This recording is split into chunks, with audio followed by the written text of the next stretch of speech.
جس نے رمضان کا مہینہ پایا اور پھر اپنی بخشش نہ کرا سکا۔ ایک جملہ حدیث کا کبھی نہیں بھولنا آپ نے۔ حضور فرماتے ہیں میرے پاس جبریل امین آئے، حضرت جبریل عرض کرنے لگے یا رسول اللہ، برباد ہو جائے وہ شخص جس نے رمضان کا مہینہ پایا اور پھر اپنی بخشش نہ کرا سکا۔ محروم رہ گیا وہ آدمی جسے رمضان ملا، اس کی زندگی میں آیا اور وہ رمضان میں تندرست تھا، صحت یاب تھا،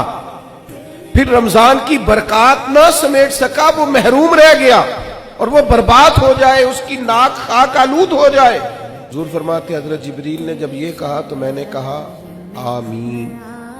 یعنی اللہ کرے ایسا ہو جائے، واقعی اس کی ناک خاک آلود ہو جائے کہ رمضان بھی ملا تھا، اس کی زندگی میں آیا تھا، اللہ تعالیٰ نے عافیت دی تھی، اعصاب اور قوا مضبوط تھے، لیکن پھر بھی اپنی بخشش کا سامان